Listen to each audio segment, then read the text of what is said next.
Good morning mga idol. Araw ng Friday mga idol.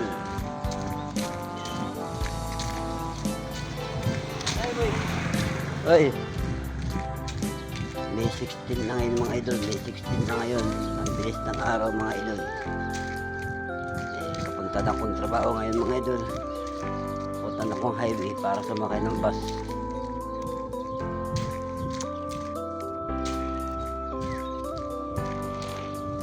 Ngayon hindi ako malilit mga idol kasi